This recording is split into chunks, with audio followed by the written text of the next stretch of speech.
Just talk us through what you're training for at the moment, because I very much enjoyed the run that we had on Wednesday as part of your second biggest week. Am I right in saying at this point? We're ramping into a big one next week. When is peak week planned for? Peak week is planned for 3 weeks' time. Okay. So context at the moment, I'm deep into a big training block for big challenge, running to all the capitals of the UK and Ireland. So starting on the 12th of September in Edinburgh, over to Belfast, Dublin, Cardiff and London. So 5 capitals, 940k, 10 days. The 10 days bit still gets me. Yeah. Try not to think about that detail too much, because I know it's planned rigidly. We were going to go over the Stranraer and sort of plan things out there, but you're now on B roads for the most part, aren't you? Yeah. Which means that trails, elevation, RV access, all those logistical considerations are under control. 100%. Very exciting indeed. And just, I know we discussed this last time you were on, which people can go back and listen to, but what is the context around why you are doing this? So I'm an ambassador for the charity Calm. They're campaigning against Live Miserably, who are a suicide prevention charity. I raised money from last year running the London Undergrounds, raised £30,000. Suicide Prevention Day, 10th of September. Suicide Prevention Month is September. And Calm making a massive push this year. I was looking at ways to, again, bring together running, my absolute passion, running community, with causes that matter to me. And I had this idea of, looking at runs between cities has always fascinated me. So I know we've talked a bit about this, Edinburgh, London. There's lots there. There's lots there. Yeah. Keep that quiet. I've recently ran the speed project from LA to Las Vegas, and there's something really cool about traveling to 2 places that you would generally never run between. And I think that there's a fascination between that, because again, like it's just a fascinating thing. Especially, I just traveled back on the train from Edinburgh to London the other day, thinking, oh god, I've got to run a lot further than this, and fit in 3 other capital cities in between it. So for me, it's an exciting challenge. It's a great way to connect with people in each of those cities, run with people in those cities, and again, it's the amount of people I met during the last year's challenge of running the underground. How many people came out? How many people who'd never really ran before came out and supported it? And that element of bringing people together through a shared passion, a shared interest. And, I was blown away by how many people just came through to be involved with that. So I thought, what's a great way of doing that, but on a bigger scale? How can we do that? We're outside of London. The UK is far more than just London.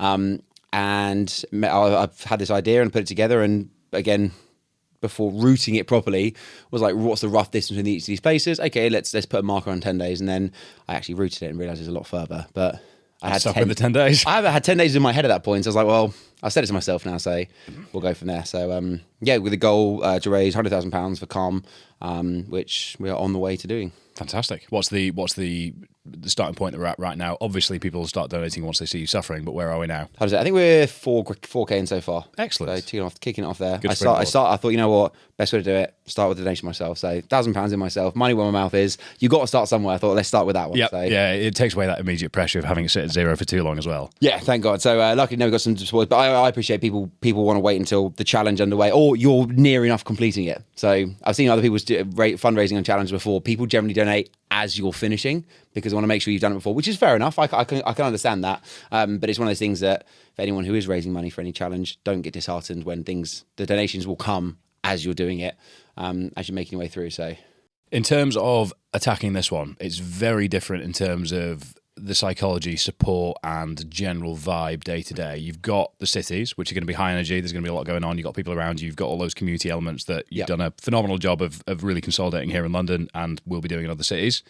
But when you're running London Underground, every day you had support, you had interaction, you had words of wisdom, words of support, people with carbon shoes clip-clopping behind you, all of these things. Whereas for the most part, you are going to be with your support team on unfamiliar roads, plodding away. How have you adjusted your prep with that in mind from a sort of psychological point of view? So what I wanted to do during training for this was to spend as much time on the routes as possible. So getting out of London, getting to the place I'm going to be running in, or just places that are unfamiliar. So every other week or so, I've been either in Wales, in Scotland, out in the countryside, running routes I've never ran before, and also running on quite suspect road, I guess, like not the easiest of terrain to go on. Running on B roads, there's a few times I have to run on A roads.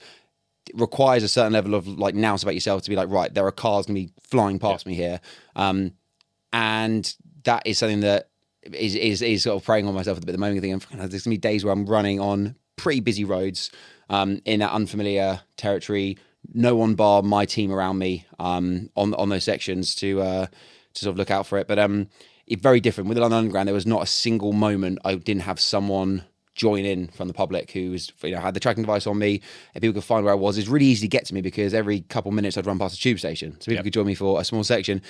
This one, obviously, people can come find me and join me wherever they want to, but logistically, it's quite a lot harder to get to me on those places. Whereas in the cities, obviously, it's great, and that's a real high energy moment. Running through each of these cities or each of these capitals with people who want to come out and join. But yeah, there's a big difference. So I've spent a lot more time running on my own. I think running in London's great because there's so many people who want to run.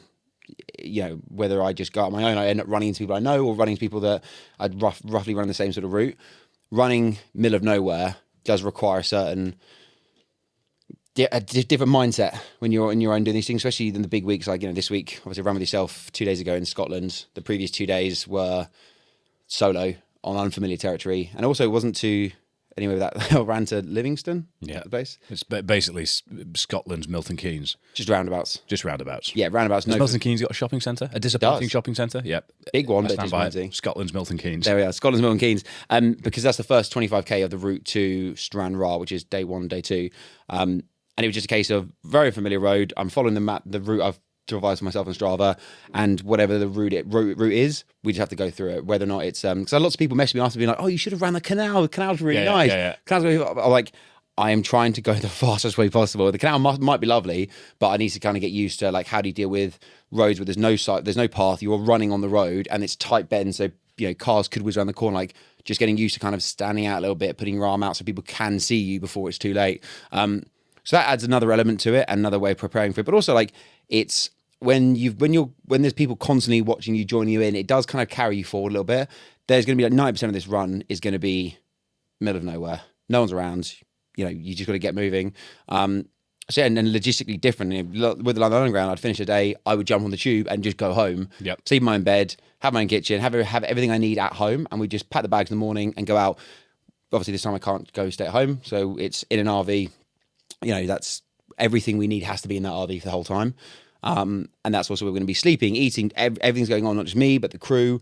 And logistically, that completely changes things because, we can't just go, oh, we need this. Okay, we'll grab it here. It's like, we kind of need to have that when we start. So that means organizational side is massive compared to as before.